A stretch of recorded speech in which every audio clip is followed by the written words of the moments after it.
Hello guys! Great day to all of you. We have a very fresh. It's a 2010 Cayman S. PDK, syempre. Let's pakita mo yung details.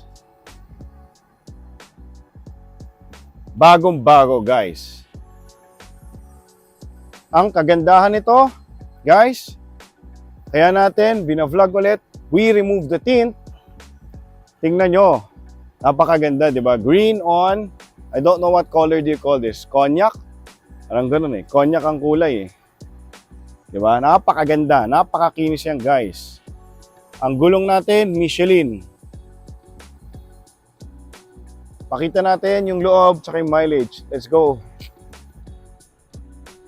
Hello, guys! Andito na tayo sa loob ng ating very fresh, super dupa unit. Pakita natin pare. Pero nung okay, para makita nyo. Ang mileage ito 25,000 lang, 300. Guys, naka-service to, records sa PGA. Local itong unit. Again, it's a 2010 Cayman S. PDK na tayo, guys. Pakita mo rin sa, ayan, PDK, packet tayo naman. Ayan, tingnan nyo yung knobs, lahat switches, sobrang sariwa niyan. Tingnan nyo to. Sobrang sariwa niyan. Ulitin natin. Ayan oh, napakaganda. Guys, pati to. Kailangan natin pakita rin ha. Yung cup holders oh. Sobrang fresh. Di ba pagkaluma yung mga brittle na yung mga plastic. Ito, wala.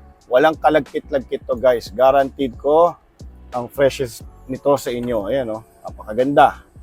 Okay? Pakita mo na lang, Renz, di ba? Yan. Tingnan nyo yung mga natin, seats, napakaganda oh, yan oh.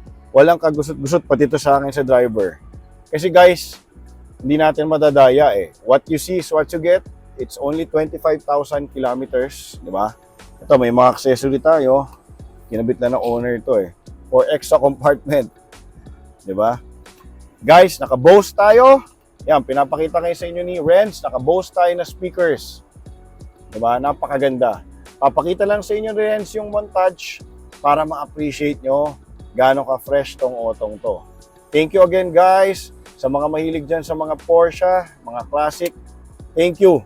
Ito na ang chance nyo, guys. Thank you again for your warm support. I love you all. God bless.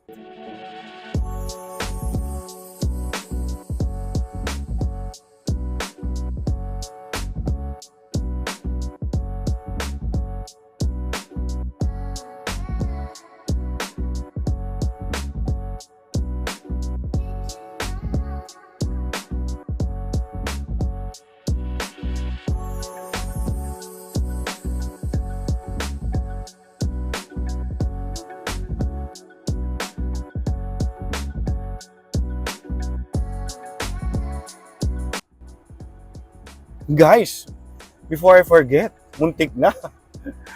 Sama na natin to. Total green na Porsche ang binavlog natin. Kailangan din natin ng green na watch, di ba? Match na match. This one is an 46mm IWC Top Gun Miramar.